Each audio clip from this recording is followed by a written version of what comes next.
Ladies and gentlemen, welcome to the Tim Dillon Show. We did it. Meghan Markle and Harry are going back to the UK to raise their children. And I want to thank all of my colleagues that have made this happen and people like myself, Piers Morgan, and others, although Piers now gets to own them.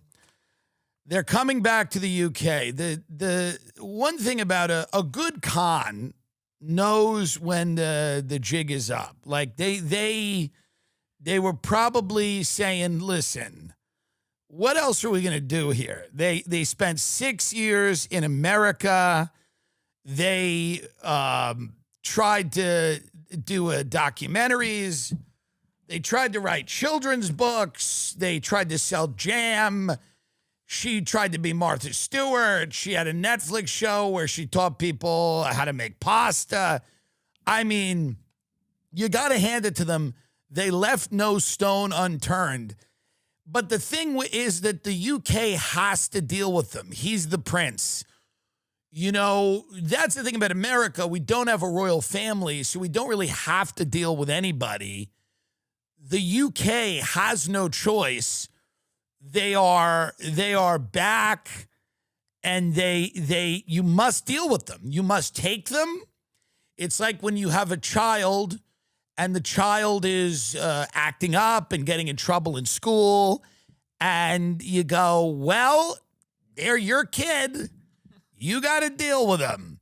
That's the whole thing with suspension. Suspension, when the kid gets suspended from school, it punishes the parents because the state basically goes, they're your child, you deal with them. And in the same way, Meghan and Harry are going back to the country that is forced to deal with them. They have to take them back. This is what it is. They plan to relocate from the U.S. to a private, non-royal residence outside London with their children, Prince Archie, 7, and Princess Lilibet, 5. They are enrolled to start school in September. Their UK security was downgraded after they stopped being working royals in 2020. Which, by the way, do you realize what a loser you have to be to say, I'm not going to be a working royal? Like, that's not even real. Being a working royal is not a job. You just go to places and wave, you get photographed. A working royal is the funniest coupling of words that has ever been invented in the English language. They resigned from their royal duties, which amounted to nothing. The royal duties were not even real. They would just go to some country that Britain still kind of owns, and they'd walk in there, and then there'd be a bunch of like young children with cleft palates, and they would go and stand with them and take a photo. That's what it means to be a working royal. You're not doing anything. They don't make policy. They're not political in the way that like the prime minister is.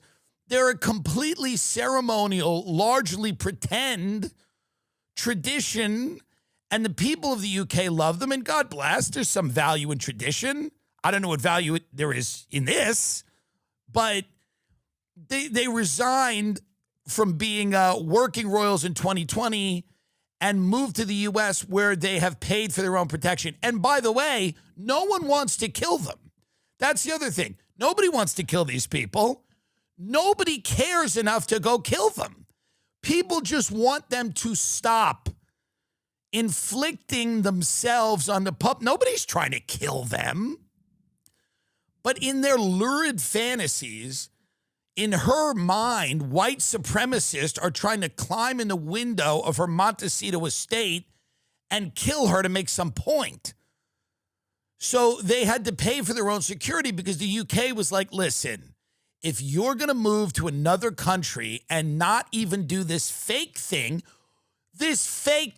we've set up, where you stand there and you take photos, that's all you have to do. If you're not even going to do that, if you're unwilling to do that, the British public funds our silly lives. We get to sit on these castles and go rape people with Jeffrey Epstein. We get, and we get to live lavishly. And the only thing the British public wants is unfettered access to our lives. Because while we ship their jobs to other countries and while we bring in other people to do the only jobs left at home, we just want them to sit in their house and eat a fucking Tesco's chicken and watch tabloid shows and read tabloids about the palace intrigue of what's going on in your life. So that's what a royal is. A working royal is just a real housewife. It's just a gossip mongering. You exist to entertain the working class that the UK doesn't care about anymore, that languishes in alcoholism and in drug addiction. And the UK goes, you are their entertainment. That's what a working royal is. Just entertain them. Look nice. Get in squabbles with the other members of the royal family. We're going to take all kinds of photos of you when you go on vacation. We're going to be climbing in a window at a hotel room. And sure, I guess a lot of it gets annoying, but make no mistake, you are living this life not because you add value in any tangible, quantifiable way. The only value that you add is that you are a reality show for the British working class that is increasingly desperate. And we have made so. We're making them increasingly desperate, and they get to turn on the TV or open a magazine and read about your lives and go, must be nice. It must be nice. I heard that she's in a row with Kate. She's in a row with Kate, is she? Well, Kate's real class. So Kate stayed really above it. And this is all it is. And they couldn't even do that. It's like when these Real Housewives come out and they go, well, the production schedule is very heavy. You go, all you do, you're a drunken cunt. That's all you do. You show up to a restaurant, the producers ply you with alcohol, and you sit there and say like crazy shit, and you go, well, the production schedule is very heavy, and it's wreaked havoc on my family. You go, you don't care about your family anyway. That's why you've got them all on camera. In the most important years of their lives, these Real Housewives trot out their children when they're teenagers. They're awkward. They have all kinds of issues, and they make them grow up on television, which is why a lot of them then start OnlyFans or kill themselves. And then they go, well, it's been a lot on my it took a toll on my marriage to do this show. You knew what it was when you signed up for it. You knew what it was. Meghan knew what it was. To be a working royal is to be fodder for the British working class. You show them pictures of your children. You tell them about your lives. And then occasionally you get on a plane, some private jet, and you go to some other part. You open a woman's shelter. You take a picture with someone in a hijab and go, isn't this good? It's great. We're all together again, or whatever. That's all it is. It's ceremonial, but it's a franchise of a reality show. That's what, and they couldn't even do that. They couldn't do that. And Meghan was like, well, we'll come to the UK and I'll be welcomed and I'll become Rosa Parks. That's what I'll be. I'll be a civil rights leader. She came back here thinking she was going to be a civil rights leader. Okay. And then when that fizzled, she goes, well, I guess I'll just be Martha Stewart. And she did this terrible show on Netflix, which I enjoyed immensely, but other people didn't like, where she talked down to people and said, listen, you fat welfare slobs don't know how to eat. You don't know how to cook fresh food from your garden. Oh, you don't have a garden? You don't know what fork goes with the salad. You're animals, and I'm going to civilize you. And then, that became a big joke. She started releasing jam trying to sell jam. That became a joke. So now they're going back to the UK.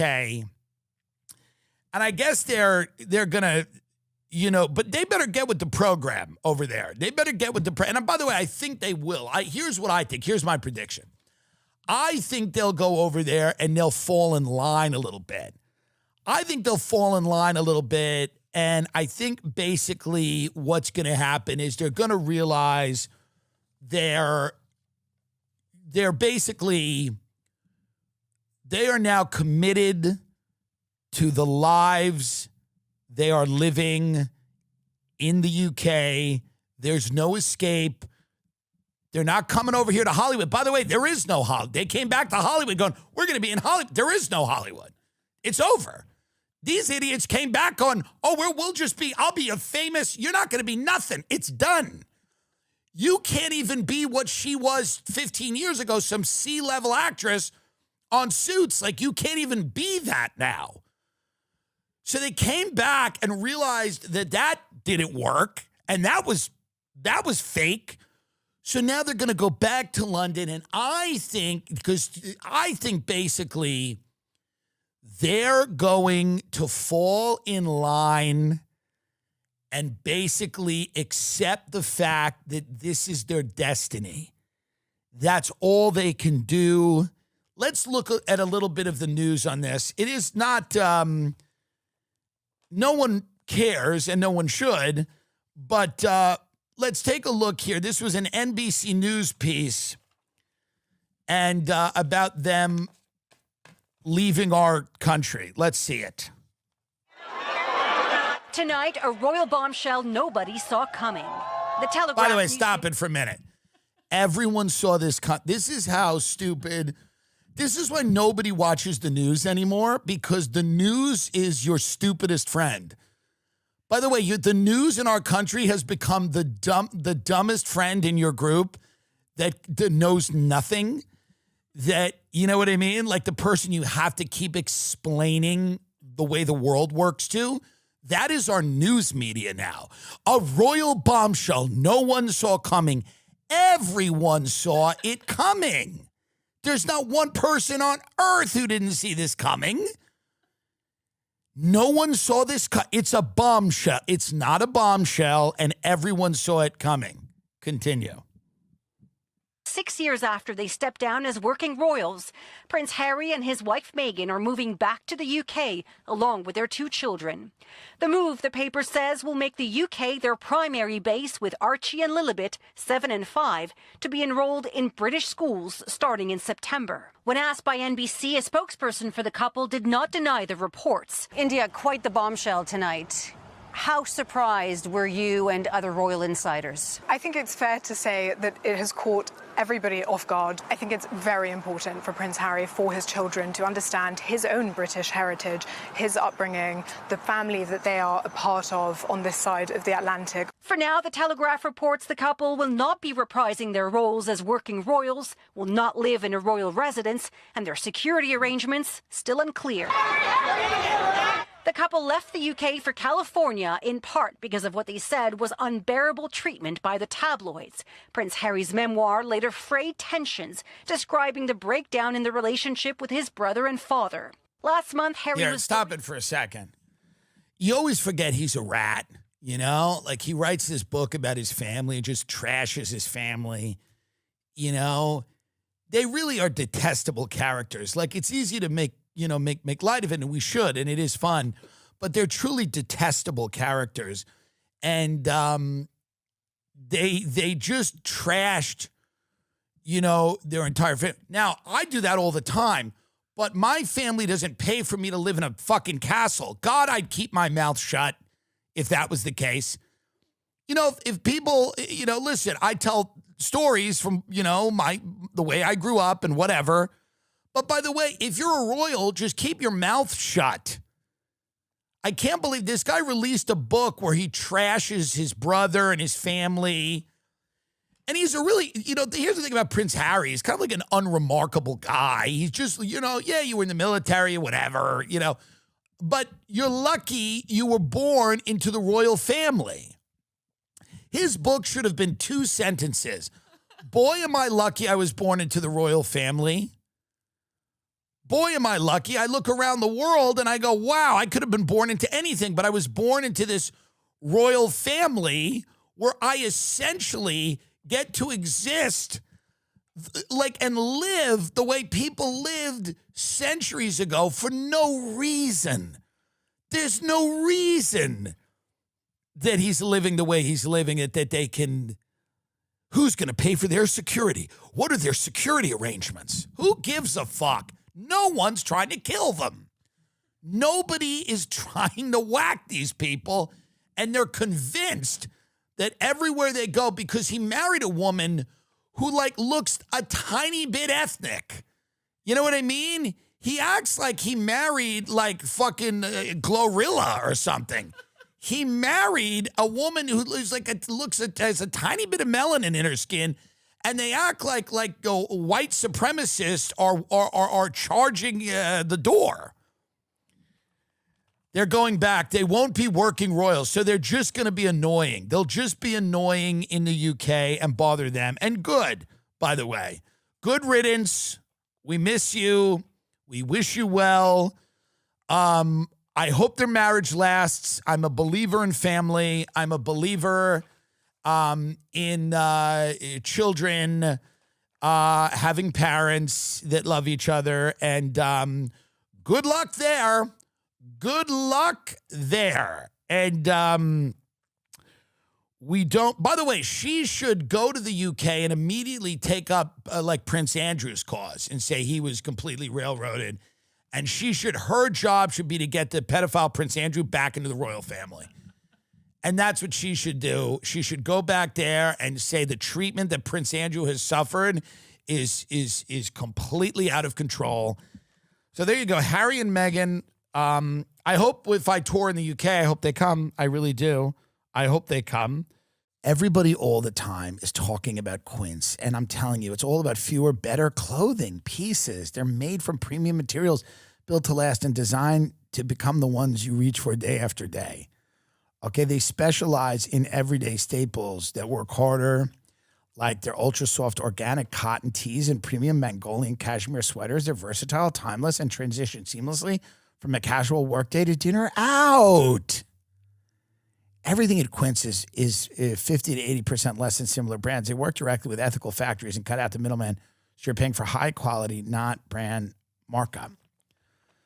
And it's not just clothing. Quince has become my go-to for everything hotel quality, bedding and bath essentials, premium cookware and travel must-haves. It's a really good, affordable, budget-friendly option to get premium stuff for a fraction of the price of other things. I'm telling you. And they have nice sizes too. So if you're 1,000 pounds or something like that, you can still use it. 1,000 Pound Sisters, that show. Remember that? They're doing well now. They're much smaller.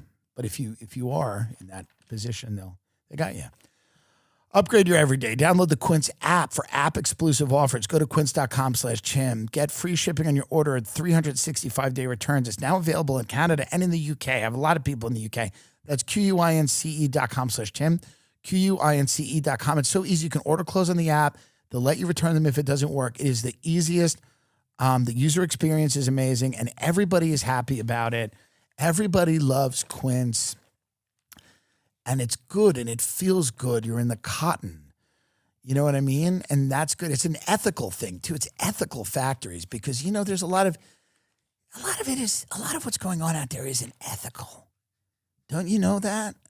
You find out what's going on and you go, because sometimes you'll be wearing something and you look into it and you go, oh boy. You know what I mean? Like, I had no idea that was, you know what I mean? I had no idea that was how that was manufactured. But when you have an ethical factory, all the people that make the clothes at the Quince factories, this is true. And a lot of people don't know this, sing while they work. And it's not forced. You know what I mean? It's not like sing or I'll get you. It's just kind of we're making clothes for Quince. We're making the clothes for Quince. And they're so, cotton makes you warm. And they sing. And I visited the Quince factories, the ethical factories. I visited them. And I wouldn't lie, I never have. And I go there and they're singing. I walk into the Quince factory and a little guy came up, like not deformed, but He was sort of a little guy, like he came up, he had a hot cocoa. Like, kind of like, I wouldn't want to say elf or Santa's workshop. That's reductive. I don't want to do that. But it was just kind of a little fun guy, and he was like, he goes, Mr. Dillon, welcome to the Quince. Because he had this weird, it was kind of, you couldn't really identify the accent. And he goes, welcome to the Quince Ethical Factory. And I go, whoa, it's so good to be here. I love you guys. I love your clothes. And he's like, would you like to see the main, production center? And I go, yes, I'd love to see it. And he opens the store, and there's just singing and the smells of chocolate, and everybody is happy, and they love making these clothes. They love making these Quince clothes. And that's what I'm happy about. Truly, like that to me is because some of these factories, people aren't as happy. But if you go to the Quince factory, funny story from the Quince factory, and then we'll get out of here, but funny story from the Quince factory, okay? I was there, and I'm like, and I asked, and you go to the mess hall, and they're all eating, and they have a nice lunch. And I go, you guys don't feel rushed? And they go, we can take as long for lunch as we want. And I go, what is that? What? And here's what the Quince factory, they have found a way to suspend time. They use a time-bending sort of ray that was pioneered by DARPA, so that actually the reason it's so happy is that 100 years is a day. Something like that. Like they were telling me that was so they have all the time in the world, and they use this kind of time-bending technology, and they were explaining it to me because she was explaining to me that it's a bunch of parallel dimensions happening, and right now all the stress is on like one dimension, and that's where like you have the bad naughty factories where everybody's getting in trouble for using the bathroom, but they're on another dimension. And so that they can make these clothes and everyone's happy about it because she goes, we can take 10,000 years. And it's like 3 weeks. She goes, people don't understand. And I said, why are you guys able to use the kind of time-bending multiverse system? And she goes, we have good corporate leadership. Go to quince.com/Tim. That's QUINCE/TIM. I was watching this Trump. Trump is not that funny anymore, and he's, destroying Earth, and he's, his shrinking base of loyalists is becoming, increasingly detached and unmoored from reality in a meaningful way, But this is one of the moments where classic Trump shines through.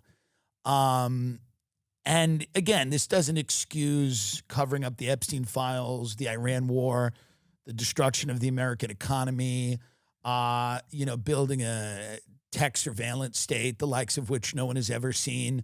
All of those we still view as negatives.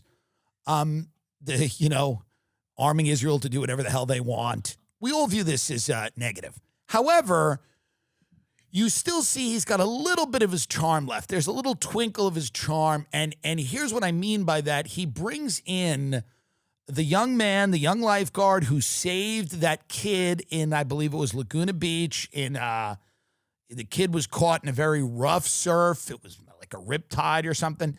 And the kid saves him. And the president of the United States brings this lifeguard into the Oval Office, which now, by the way, looks like a suite at the Wynn Hotel in Las Vegas because he's adorned it with gold.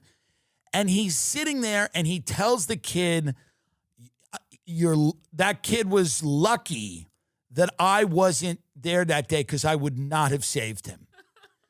So that's the old Trump charm going, because you get a glimpse into the inner workings of his mind when he brings the kid in and he goes, man, that guy was lucky that you were on duty that day. I don't know that I would have saved him. So that's the president of the United States bringing in a lifeguard who saved someone and then saying, I don't know that I would have done that. I don't know that I would have done that. So here we are. Let's just watch this again. It's actually beautiful. If you appreciate America the way I do, and you should, you live here. This is a beautiful moment where the president of the United States essentially tells someone who just saved the life of a child, he essentially goes, I don't know that I would have taken that course of action. Here he is, President Trump. This is very exciting to me. Now, it's so exciting to see something like this happen. He's a real hero. When you see that, I don't know if I'd do it. I wouldn't probably. I wouldn't. Yeah, you wouldn't. See, there is where, this is when you realize the appeal of Donald Trump. Donald Trump, when he is at his best, does not pretend to be anything other than what he is, a deeply selfish person who would not risk anything for another human being. That's why when he walked around Walter Reed, he was like, why do these soldiers even do this? Why do they join the military? Don't they know there's money and pussy? America abounds with money and pussy. What are these idiots doing trying to protect America? Whatever you think of, like, the wars we've been in, the people who join the military, many of them largely believe that they're doing it to protect their friends, family, and fellow citizens. And the president of the United States goes, what?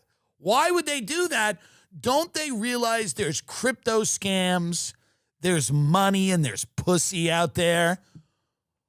And that's really his worldview. Some would call it cowardly. He thinks, that's the way you have to operate. And he's probably correct. To become a billionaire and to basically do what he's done, you have to think like that. You cannot let other people, including your own children or any one of his wives, none of those people have ever been put before Donald Trump, which is why he was elected. It was so refreshing for people to hear, hey, guys, we're not putting on a show. I'm not telling you I'm a hero. Trump's like, this guy's a real hero. I don't know that I would have done it. I wouldn't have. Is what he said. He saved a child's life. He goes, I don't know that I would have done it. I wouldn't have. And, there's something about it that, when he comes down that escalator in 2016, and the entire history of modern politics has been very scripted and staged people who go, I'm doing this for you. I'm a selfless guardian of the national interest. I care about you, and that's why I'm here. I could have made a lot of money in the private sector, but I chose government, and that was every speech that I grew up listening to. It was like some guy who was like, or some gal who was like, by the way, there was money out there for me, but you know what I chose? I chose to do this because I want safer communities, stronger families. And Trump was like, listen, we're getting ripped off. That was his appeal. He didn't come down and go, hey, he was already a billionaire and he was on reality TV for years, so there was no way he could do that. He came down and goes, listen, we're getting ripped off. We should be ripping other people off. We should be ripping you're being lied to. We should be lying. He did this appeal. He's like, I'm not telling you I'm a hero. I'm not telling you, I'm not showing you, some like crazy video of me, standing, in like the aftermath of a hurricane, standing there going like, we got to do the right thing by the people that suffered in it. No, I'm coming down the escalator of a building I own, and I'm telling everybody that you should be richer than you are. And the reason you're not, and he wasn't wrong, is that we've all fucked you over. We've all been fucking you over. You always thought we were fucking you over, but guess what? We were, and I'm telling you, and I'm going to stop fucking you over. And I will even cop to this. I was like, this is the most interesting moment of my life as someone who paid attention to this shit forever. I was like, this is the most fascinating moment in American history. And there was a part of you that was like just the sheer excitement of it. Not necessarily believing that Donald Trump was going to like come through on everything he said. You know, he was a huckster. He was a carnival barker. But you figured the guy was rich enough. He had enough fucking money. Maybe, just maybe, what a great movie, because that's the America that we all believe in. That's the Christmas Carol. Scrooge goes, he's visited by the ghosts. He wakes up and goes, hey, get the turkey, give it to the cripple, whatever. But the point is, Trump comes down that escalator, and in his campaign and in these debates, there's this idea that, like, wait, this guy is breaking the fourth wall and telling everybody, hey, we've all fucked you forever, and here's how we've done it, and I'm going to stop doing it. And what happened instead was he goes, we're going to fuck you in a way you can't even imagine. We're going to get over on you in ways that you can't even imagine. It's going to be so blatant that you're going to have to disassociate like a trauma victim. And if you speak to the people that are still really into the Trump thing, they're like trauma victims who've been like brutally raped or whatever, assaulted or whatever. You know, they're trauma victims who've been through torture, and they basically have disassociated and they've splintered off and created other personalities where everything's good. And that's what he did. He's like, it's going to be so blatant. It's going to be so in your face. It's going to be so reckless.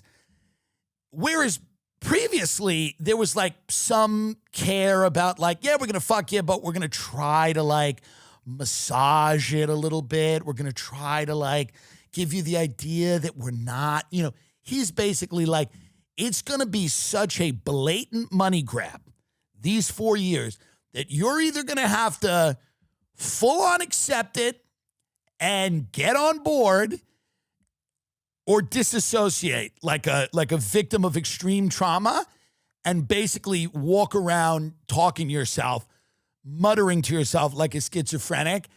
And that's what he's done. But moments like this, they warm my heart when the president of the United States brings in someone who heroically saved a kid and goes, I wouldn't have done it. It warms my heart. Let's watch the rest of it because, again, it is a feel-good story. You know, when you see that, I don't know if I'd do it. I wouldn't probably. It's incredible what Ryder did. I'm just beyond grateful to him and Aaron and the rest of the team and even the Good Samaritans that were there. Now, by the way, let's stop for a minute. I'm forgetting this. The father of and the child who were saved are also in the room. Am I correct on that? Okay. Now this takes on a whole new dimension. This is why I don't prepare for the show, by the way. I don't prepare for this show ever. And they bring the articles up. Here's what's amazing about this, and I didn't even realize this. Trump is saying in front of the child who was saved, I would not have saved you. I didn't even realize they were in the room. This is the most amazing thing I've ever seen in my life. The child who was saved and his father are in the Oval Office. And in front of them both, the president of the United States goes, I don't know that I would have done it. I wouldn't have. In front of the father, he's saying to the father, I would not have saved your child. And the child who's sitting on the couch, Trump's going, I would have let you die. I would have let you die. This is unbelievable. Peak Trump. Take it away. Continue. I'm just beyond grateful to him and Aaron and the rest of the team and even the Good Samaritans that were there. I mean, it's just such a privilege to be sitting next to him today and be able to celebrate his birthday tomorrow. And I'll bet you'll stay a little bit related to this group of people. Absolutely. Because you realize what a fantastic job they did. In those dangerous moments that we have, we always try to fall back on our training. We are trained so well by many. to handle that situation as best we can. Trump is so bored. Stop it for a minute. Nothing interests Trump less than people saving other people. It really is boring. And by the way, I'm a little bored by it too. I get it. Like I'm happy it happened, but I'm also a little bored. I grew up in Long Island. Like I'm like, yeah, whatever. All right. He's like, in those, the lifeguards, like in those moments of extreme danger, we make sure that we coordinate and Trump's like, all right, yeah, but who's making money here? Where's the money in this? Trump's going, where is the money in pulling this fucking Mexican kid out of the ocean? Where's the money in this, buddy? Trump knows one thing. He goes, here's what America wasn't built on. This. Whatever you think about America was not built on people saving other people. That's not what America was built on. Trump's like, listen, Trump is so bored when this young lifeguard is talking. He is so bored. He's thinking about how to sell access to his Truth Social post, which he's already doing. He's thinking about bringing in, people. He's selling access to people that are big investors in Trump coin and the Bitcoin scam. And Trump's eyes would have lit up if the kid said, "We're launching a coin. We're actually launching a crypto based on this event because we believe the event was so powerful that we are launching a crypto."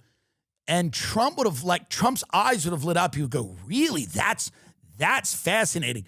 But nothing excites Trump less than a story. And by the way, there's a part of me that understands that. And it's not a part of me that I'm proud of, and it's not a good part of me, but it's the part of all of us that none of us admit that we have, where it's kind of like, it's the part of us where we go, yes, we know this kid's a hero and he did the right thing.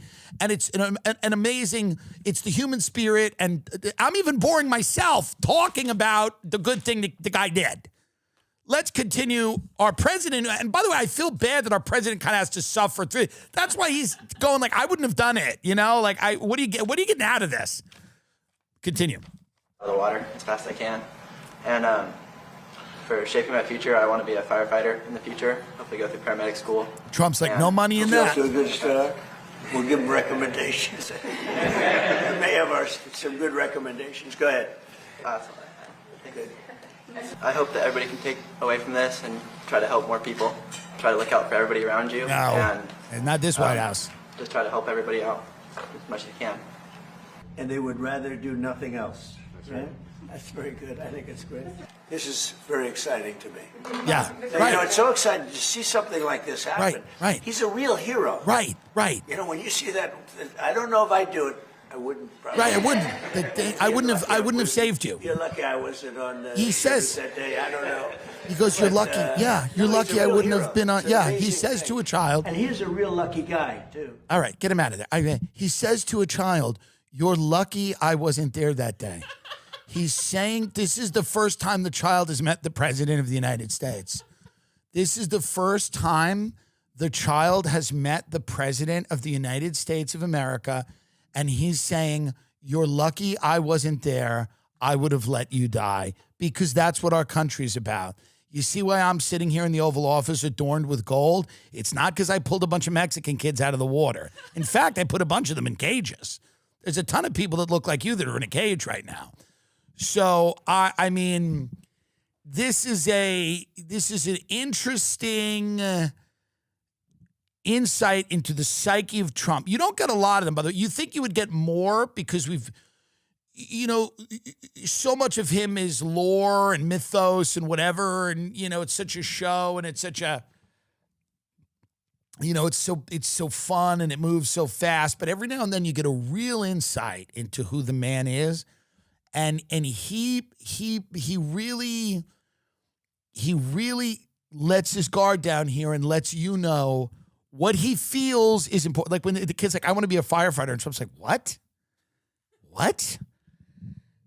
You want to run into a house that's burning and get someone you don't know out of the house so that they can breathe?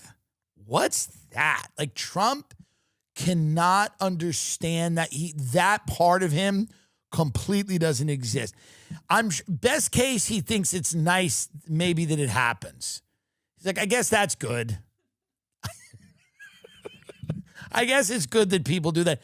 But not one part of him understands self-sacrifice or grabbing another human being, putting them on your back, endangering your life to bring that person out of a burning building so that they can breathe air. Trump's like, I just don't know about that as a business venture. How does that, and it's not fun. Here's the other thing about Trump. Trump goes, yeah, it's not really fun, like houses burning down, people drowning. Not so much fun in that.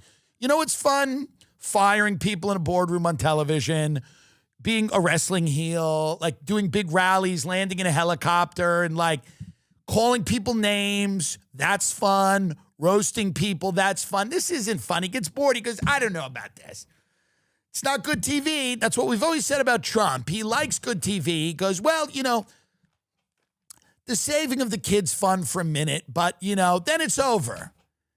Then it's over. Doesn't really do it for me. He knows that what the American public wants to see at all times is carnage. Carnage. Carnage.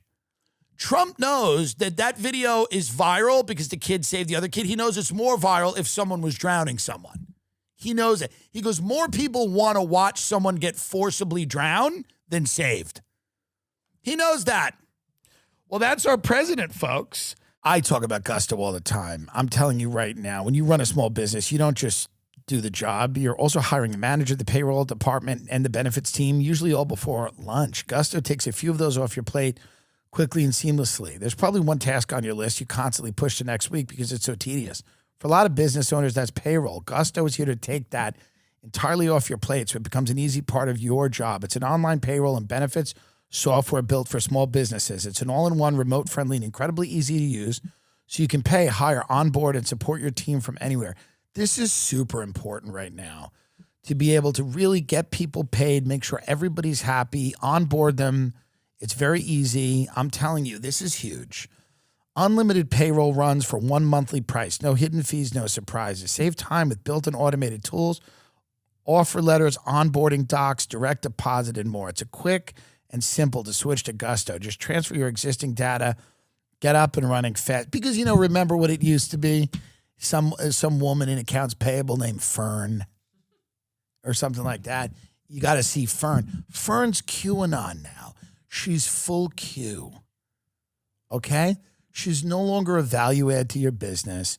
She's QAnon right now. She's flat earth, whatever. She's Antarctica ice wall. And maybe there is something behind the Antarctica ice wall. I don't know. I'm not commenting on it. I don't know. But I'll tell you right now, it doesn't have a hell of a lot to do with payroll at your company. So that's why you got to do Gusto. Go to gusto.com/Dillon and get 3 months free when you run your first payroll. That's 3 months of free payroll. Gusto.com/Dillon. Gusto.com/Dillon. I love Ultra pouches. I'm telling you right now, I use them and everyone uses them and it is great. It is a nicotine-free pouch, 0 nicotine, 0 caffeine, and it keeps you sharp and it gives you some energy and it gives you mental focus. And it's a cleaner, smoother, energy-boosting caffeine Infinity PX. These are what they have in them. Infinity PX, L-theanine, an amino acid promoting calm, energy, and attentiveness, alpha GPC, and nootropic for enhanced mental processing, and vitamins B6 and B12 for balanced energy and mood. These are truly clean, plant-powered pouches designed to sharpen your mind, to lift your energy, all without caffeine, nicotine, or crash. And if you're fasting or on a diet, Ultra pouches help quiet the cravings and suppress appetite, keeping you locked in to achieve your goals. Did you know it was this possible to feel energized and focused without nicotine or caffeine? Let me tell a brief story here because it's so important that people remember this because mental focus is important. Clarity of purpose, clarity of vision, mental focus, attentiveness, okay? I have a friend who is a teacher, and you know how attentive you have to be when you're a teacher. You have to be attentive to the class. He was so unattentive one day. This is true. I'm telling you. This guy was so unattentive to his class one day. he was like not with it. Actually, it was a woman. Now that I think about it, it was not my friend. It was a woman. You know what I mean? Because everything gets confused. You know, I do this every week. I think I do it well. Her whole class didn't come in the next day. That's how unattentive she was. And the whole town blamed her for these kids not showing up. An entire class of kids disappeared and didn't come back to school. And it was because she was unattentive to it. And the whole town blamed her. Okay? And it turned out later on, everyone found out the kids were under a spell of a witch. And some people go, oh, that's the plot to the movie Weapons. Maybe, but it also happened. And it happened because she didn't take the pouch and she let the witch steal the children. Ultra is the ultimate guilt-free pouch, delivering instant focus and mental clarity without nicotine or caffeine. Now customers can use code Tim Dillon to get 15% off at takeultra.com. That's takeultra.com for 15% off with code Tim Dillon. After you purchase, they will ask you where you heard about them. Please support our show and tell them the show sent you. I love Cool Mint. And Natalie Harp, this one of his assistants or whatnot, who's obsessed with him, and people keep going, it's fodder now. Natalie Harp is all of the people, by the way, that are left with him. All of the people, there's a creepy loyalty. There's a creepy loyalty. Trump's blonde Scottish love letters exposed. Her disturbing starvation confession resurfaces after a screaming match with staffers here. Make this a little larger. Intimate letters written by Donald Trump's personal secretary in which she confesses to starving herself while working for him have resurfaced following. Well, this is what he likes. This is what he likes. A 35-year-old woman who is starving herself to remain appealing to him is what he enjoys. That is something that he likes. Quote, I am also sorry if I was an embarrassment walking the course in Scotland, she wrote. Harp then goes on to admit she starved herself and forgot to sleep while working for Trump, saying, I want things to always be right between us. I also know I've been distracted all week, forgetting to eat throughout the days and even forgetting to sleep, only catching a couple hours at a time. Her letter concludes with all my heart, Natalie. And, he reads that and he likes it. He loves it. And this, by the way, his approval rating is now 30%. The people, and by the way, they're not forgetting to eat or drink. Trust me, I know many of them. And they're actually no stranger to the knife and fork and bar. But this is the level of devotion you need to have now to ignore everything to the contrary. The economy's crashing. I mean, Walmart is saying people are spending less money. Walmart. Okay, Walmart is going, hey, people are not even coming. They're spending a lot less money here. I think Walmart has had like the lowest, in like 6 years, Walmart has had like the lowest growth in the last 6 years. And they're noting that people are spending a lot less. Walmart says it's using $2.9 billion tariff refunds to lower prices for customers. Yeah, Walmart posted the slowest sales in about 6 years. This was New York Times. Walmart post slowest sales growth in 6 years as Americans tighten wallets. And Walmart is pretty broadly indicative of either the middle class, lower middle class, working poor. By the way, even people that are probably in the upper middle class, there's a group of people that go to Walmart. I don't like Walmart. It's too big. There's too much going on. I've been to them. They're not my thing. But if you have a bunch of kids and you're on a budget, a lot of people are going to Walmart. The company's stock fell more than 9%, erasing tens of billions of dollars in market value in its steepest daily decline since 2022. So all the people that Trump went, he rode on their backs to the presidency again, a lot of them outside of the Israeli billionaires that wanted the Iran war and the tech billionaires who wanted more money for Palantir and then just the billionaires who wanted more money for whatever, for bunkers. Outside of the working class that felt like the Biden economy wasn't working for them, which it wasn't, and inflation was high and their prospects in the country were getting dimmer, those people have all been sold out. And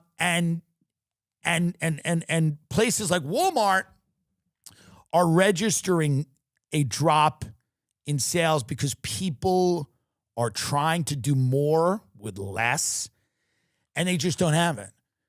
They don't have the money, and it sucks. And that is why the DSA is ascendant and will remain ascendant, because really, you can only believe in something for so long when you're broke. Like when you're losing, when your life sucks and you can't fill your car with gas and you have to make real choices. You can't go on a vacation with your family. You can't give your kids the things that you want to give them. You have to budget school supplies and food and activities they want to do. When you have to do all of that, there's only so much you can buy into, like Eric Trump and Don Jr.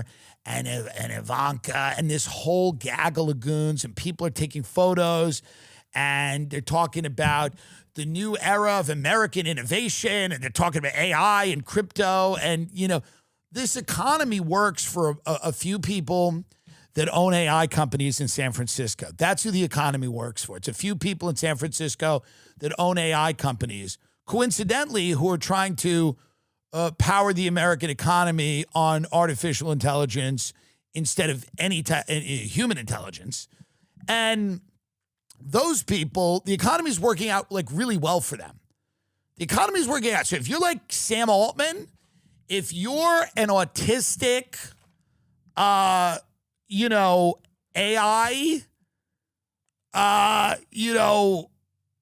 leader, you're doing very well. If you're a cryptocurrency billionaire, things are good and will remain so, most likely. But the people like that kid who goes, I want to be a firefighter, that Trump's like, I don't know about that. Company executives at Walmart said the business saw shoppers' behavior change when the national average price of gasoline surpassed $4 per gallon in July, an indication that American consumers were feeling more pressure than they did at the beginning of the year. Perhaps there's a psychological impact to that. John David Rainey, the CFO of Walmart, said on a conference call with investors and analysts. It's so unbelievable. He's the CFO of Walmart, the chief financial officer. He's like, perhaps there's a psychological impact to the gas going up. No, John, you retard. There's an actual impact. It's not psychological.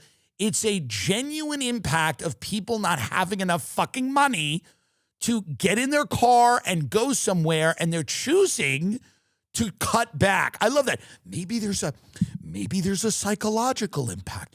Maybe these people feel poor. Maybe they feel poor out there. No, they're actually poor. They're being thrown out of the middle class into the poor.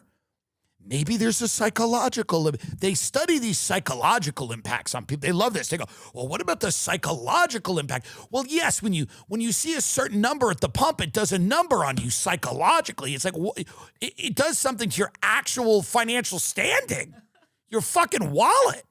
But this is that detached. He's the CFO of Walmart. He's so detached that he's like, I think that number scares people. I think there's a psychological. They just got to get out of their own way, these people. They got to embrace the power of positive thinking. They're being guided by fear. That's what it is. No, they have no money. They have no money. All of these guru types, they're all full of shit for the most part. They're all telling you that you can just manifest wealth and you can manifest a cancer screening or whatever you need. And you You just have to go out there and manifest it and just change your outlook. It's all about mindset. It's all about and you get it. This is the CFO of Walmart, and this is where it all comes to. Fish rots at the fucking head. And when he goes, well, there's a psychological impact to it. You go, no. There's an actual financial impact to it, you fucking idiot. You moron, and yet somehow you are the CFO of a company. So a big one. And all of this, it's all mindset stuff. Now, some of it might be mindset. I get it. There are some situations in life that are mindset, obviously.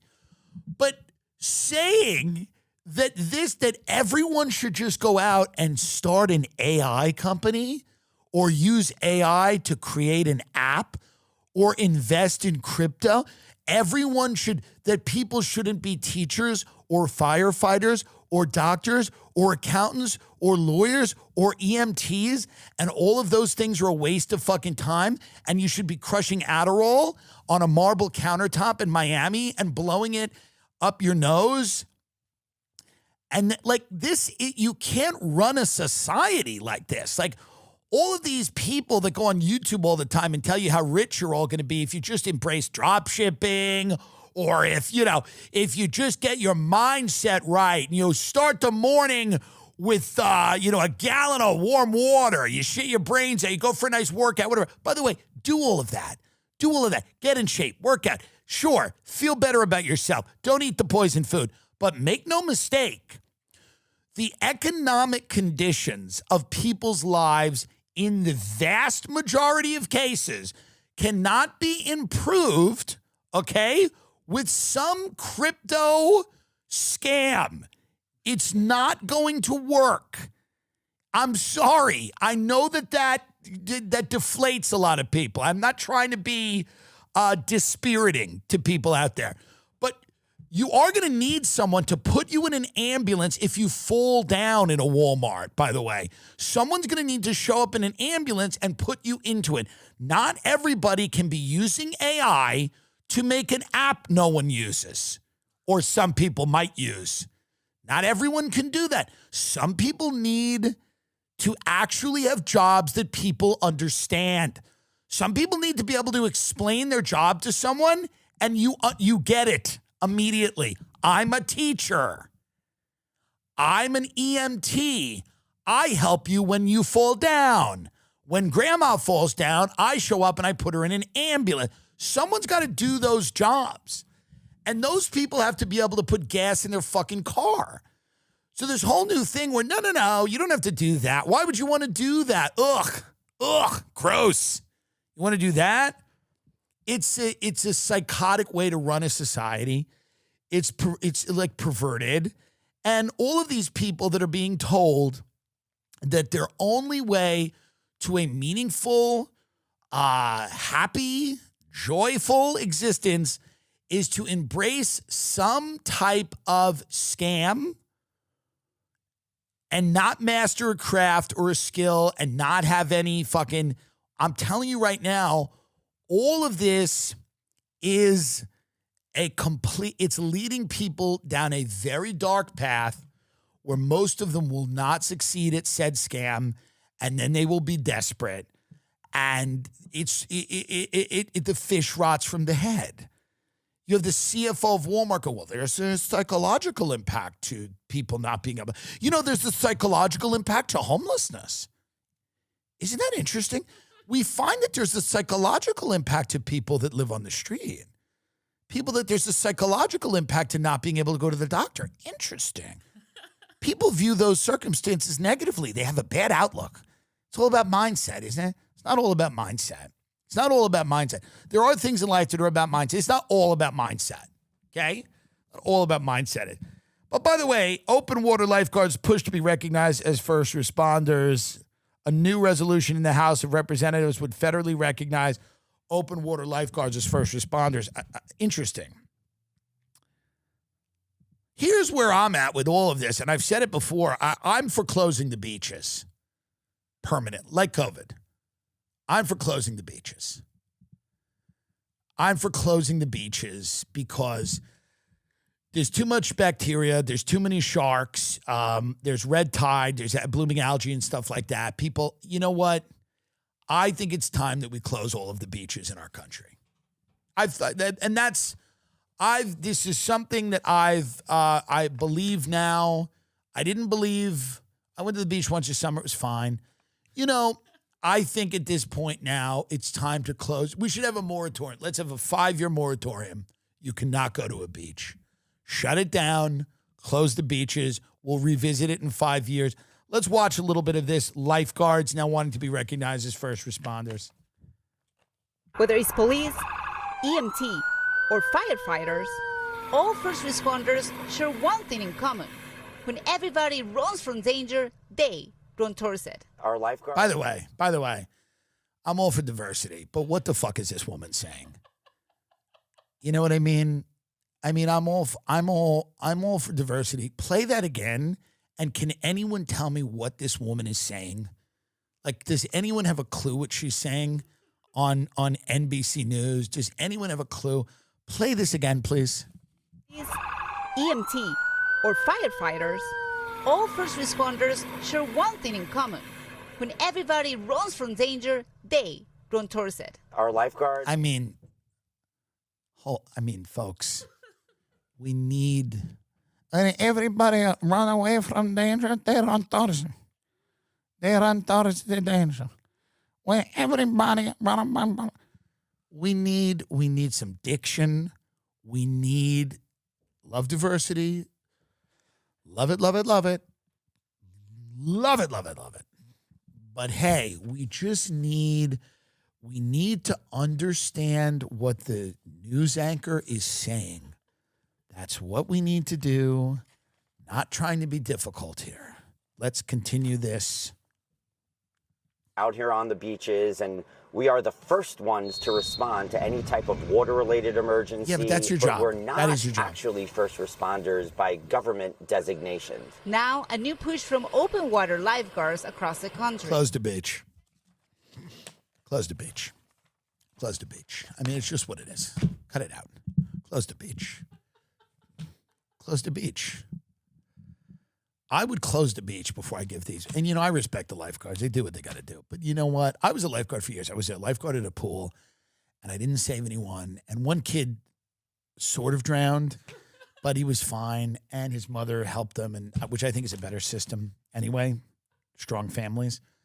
And I used to sit there, and I would, you know, you would yell. You'd abuse your power. No running on the deck. You know, you'd yell at them. You go, no running on the deck.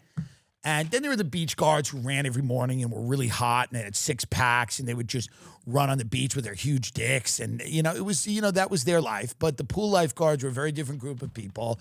It was kind of, you know, somewhat chubby, power obsessed, power hungry people. And I was one of them who kind of abused their power and were very rude and nasty and would shut the pool down. If like a kid shit in the pool, you'd be like, we're done now for an hour. We're done for 45 minutes. We got to disinfect this whole thing. And, you know, members of the beach club, the cabanas would come. They give you a little food. You'd sit there and you'd eat food. And, you know, the owner of the beach club just ran up to me and my friend once we were working. And he goes, they're saying you missed a save, both of you. And we're like, what? They're saying some kid was drowning and his mother had to save him. We didn't even see it, by the way.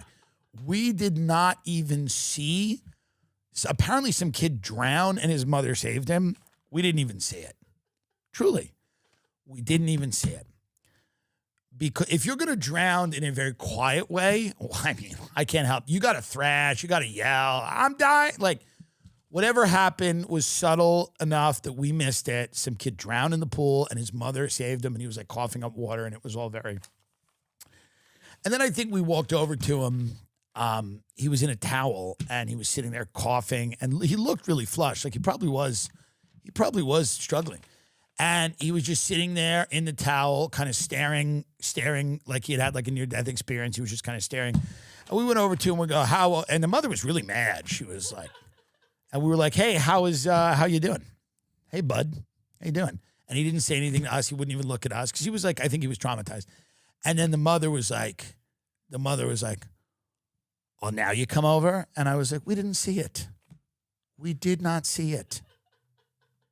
So that was, and I was a lifeguard for 3 or 4 years. I never saved one person. I never saved one person. That, I never had to.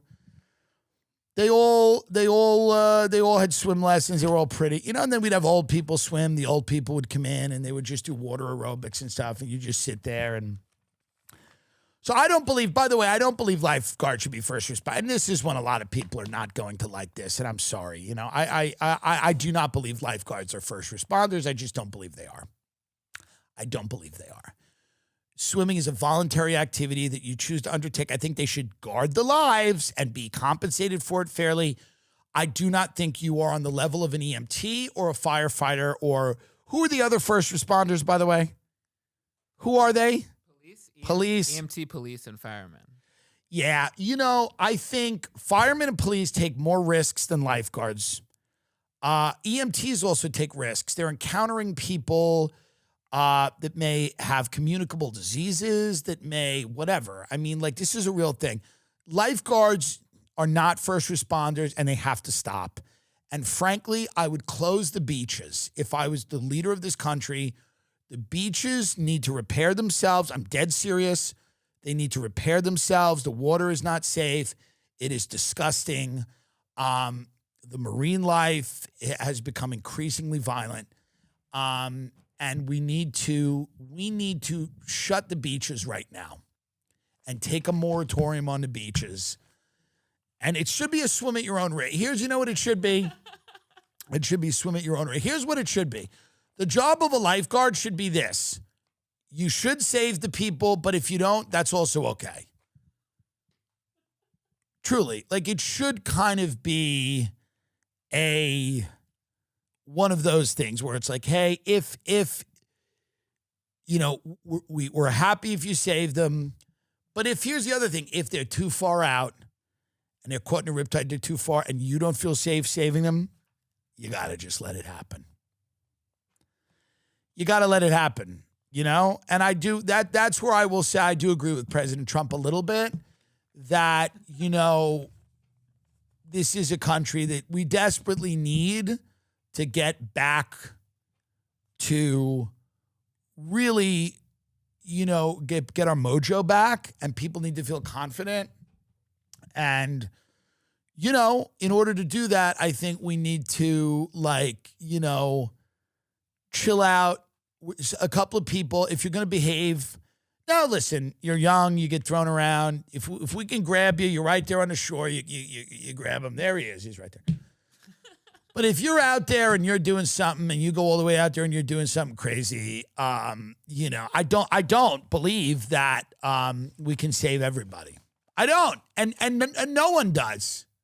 No one. So if you go out at 6 a.m. and you go, I want to swim laps all the way out in the open ocean, and the lifeguards are not even there, or the lifeguards are just getting in and having a coffee and something happens to you, they can't go out there and do it. They can't do it. And they shouldn't have to, and that's why they're not first responders.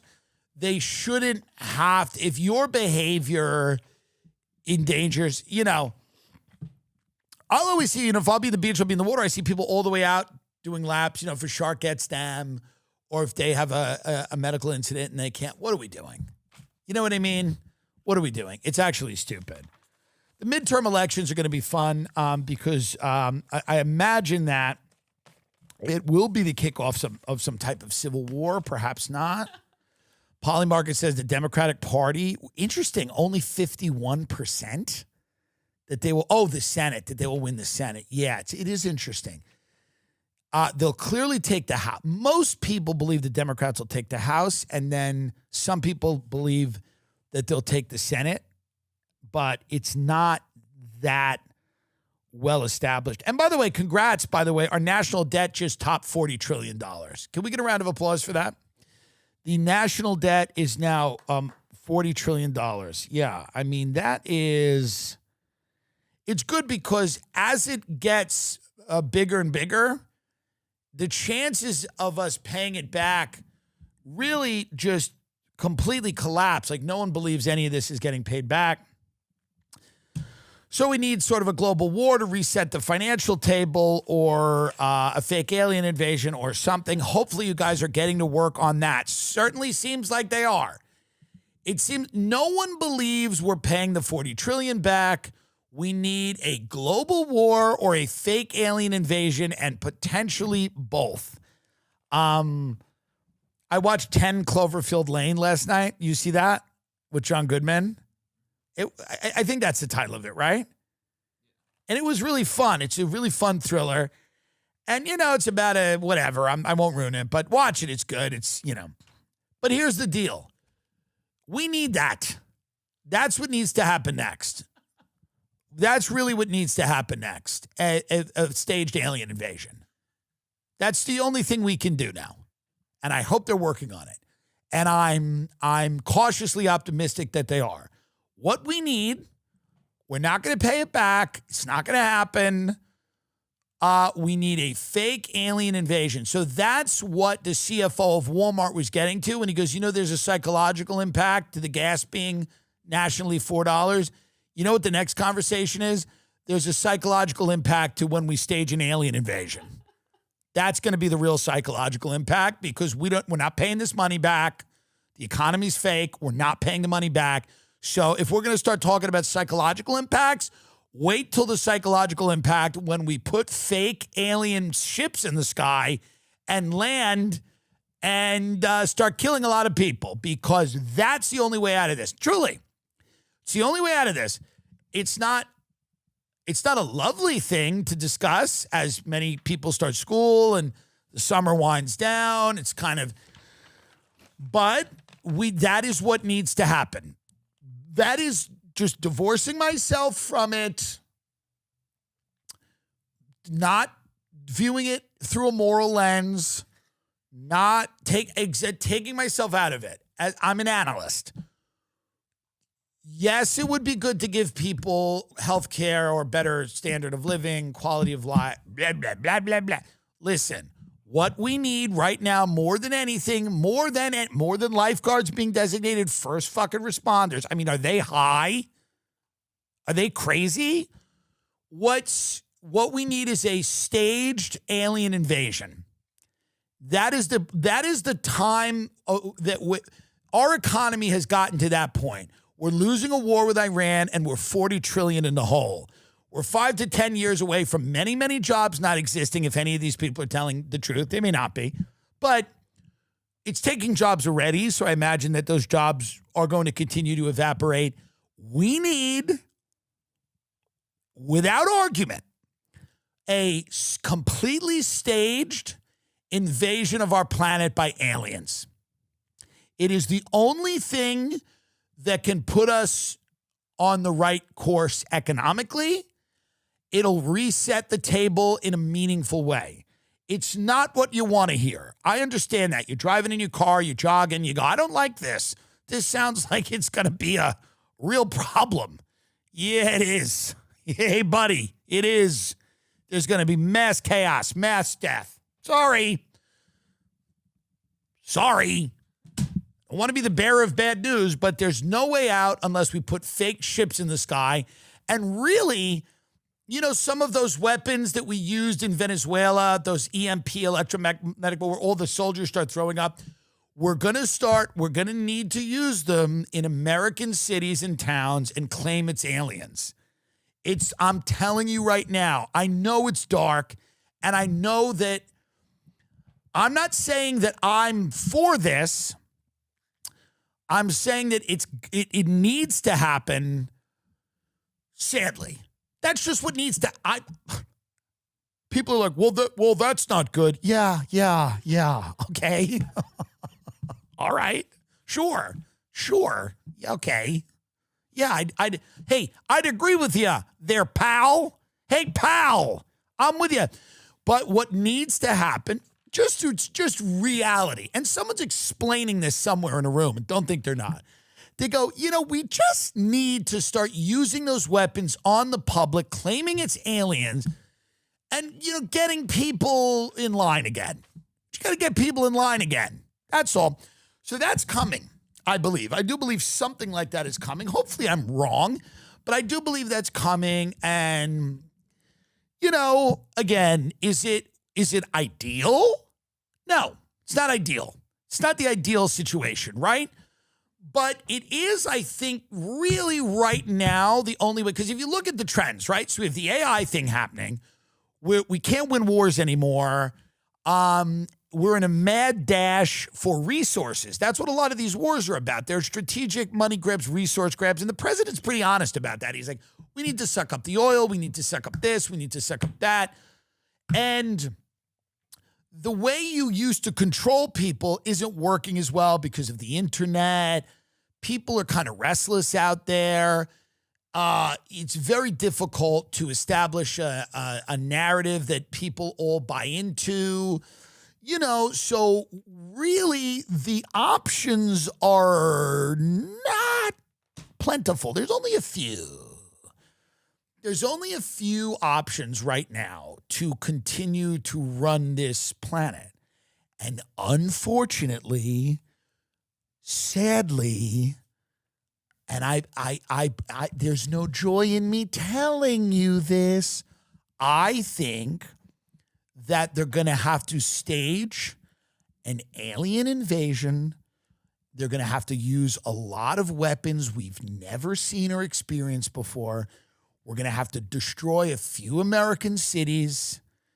We're going to have to lock people in their houses while the alien warfare is going on. Think about this.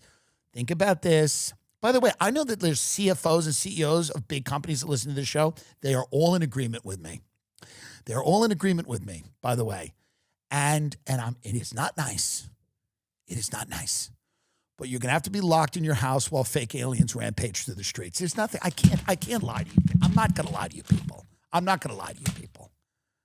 I'm not going to lie to you people. It would be nice if you got health care and the retirement and we stop polluting the rivers. Grow up. You're going to have to be locked in your house while fake aliens rampage through the streets.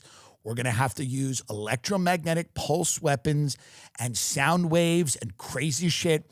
We're going to have to knock out the internet. I don't enjoy telling you all this. We're going to have to knock out the internet. You're going to have to be locked in your house while we kill lots of people and stage a fake alien invasion. And at that point, things will come back and we'll go, there was actually no more debt. We're actually not doing the national debt. We're not doing it. No, it's true. We'll come right back on TV and go, we're not actually going to do the debt. We owe the $40 trillion we owe. It seems stupid to even think about it now. We've just repelled an alien invasion. That's what's going to have to happen. We're going to have to use a few real aliens that don't even want to do it. Here's how bad it's going to get. We're going to have to use real aliens who are not even involved. They don't even want to do it. They're not even doing it. We're going to have to use a few real aliens and because there's probably an alien, he's in Area 51 or whatever. He's like on the, that goes like 5, 7 stories, 10 stories down. He's in, he's sitting there and they go up to him and they go, listen, hey, we're at $40 trillion worth of debt. And the alien's going to go, why can't you win the Iran war? I go, hey, let's not even, what are we doing? We need, the plan. And the alien knows the plan. He goes, here's the plan. We're going to stage a fake thing and say you did it. And the alien's going to go, ugh. And they go, we got to use photos of you. We're going to use a real alien that we probably have. And we're going to put him in front of a green screen. And he's going to go, I don't even want to do it. And he's going to read a script. He's going to be like, we are going, and his heart's not going to be in it. He's going to be like, we are going to destroy, or here to destroy you. You are a colony of ants. And the alien's going to stop in the middle and he's going to look at all the DARPA people and all the burn off your fingerprints, Men in Black, fucking don't exist, delete your social security number, in the bowels of the government. He's going to look at all of them and go, we wouldn't even say it. He's like, I wouldn't even say it like this. And then somebody's going to go, no one even knows what you would say. And he goes, it just sounds weird. You're a colony of ants. He's like, it's hack. I don't even want to say it. And they go, you said you would help us with this when the time came. The time is now. So we will have a fake alien in front of a green screen threatening our country, and he won't want to do it. Whatever. That alien will go, I don't even feel good about saying this. And then they'll have to tell him, they'll have to go, all right, so we have one take of you doing it that we think is usable. We want to run it again. And we want you to just say, we are colonizing you like ants.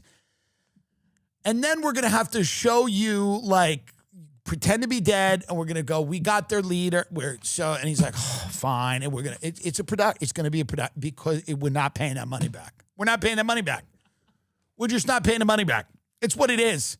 And we're not paying the money back. And then just imagine the press conference. And here's the thing. We can do this all in like a week.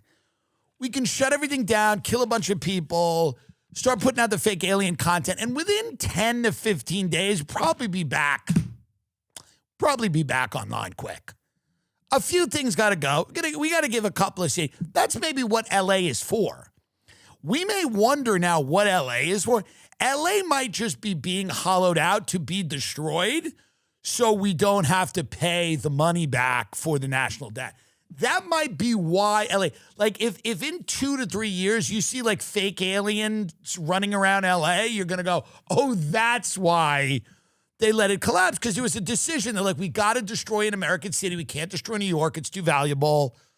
But LA, like whatever, who cares? We're gonna hollow out LA so that we can stage a fake alien invasion in LA. And it's kind of a great city to do it. It has all the production here still. I mean, nobody's shooting movies or TV here anymore. But by the way, if you wanted to stage an alien invasion and have it be cinematic, it's LA. It might bring LA back. That's the other thing. This might bring LA back. People might go, there's discussions right now going, this could turn things. If we invade LA with fake aliens and then LA repels them and California becomes the city that repelled the aliens, and I mean, just photos of people holding their baby with the finger in the alien's face, like, no, you alien. I'm telling you, this is what's going to happen. We're not paying the $40 trillion back. No one's paying that back. Grow up. No one's paying it back. We're staging a fake alien invasion to save ourselves. And LA, we're going to have to kill some people in LA. It's a huge population. It's a couple of people are going to have to die. We're going to use those weapons. We lock everyone in their houses. It'll be a little chaos. We'll have martial law. I'm thinking if this whole thing's done well, it's 13, 14 days. And then the president emerges and he's like, we've realized that we can't have these nations. We're a global council. We've realized the importance of like using and marshaling all of our resources together. And we're not alone in the universe. We repelled one group of aliens, but by the way, then they're going to go like this. There's other groups. And we're going to have to really think about the other groups of aliens that are going to potentially do what these aliens, like we beat these guys, but maybe we won't beat the next aliens. So, you know, and then somebody will be like, hey, what about the national debt? And we go, oh, national debt? There's no nation. What are you talking about? We're America, I guess, but like we're people. We're all just people fighting the aliens. So like it's all good. It's all good. And that is why it's very silly to make lifeguards first responders. Because do you know how silly you're going to feel making a lifeguard a first responder after we've beaten aliens?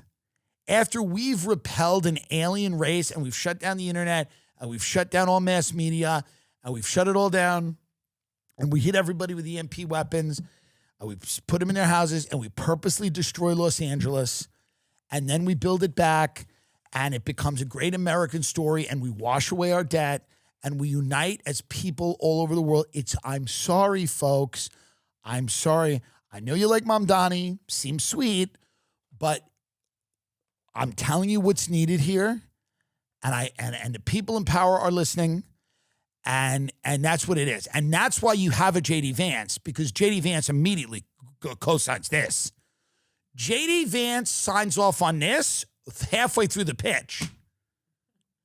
Halfway through this pitch, Vance signs. He goes, fuck them. They panned my movie. I wrote Hillbilly Elegy. They panned it because it was about poor white people. And they go, hey, so we got to destroy LA in a fake alien invasion? He goes, done and done.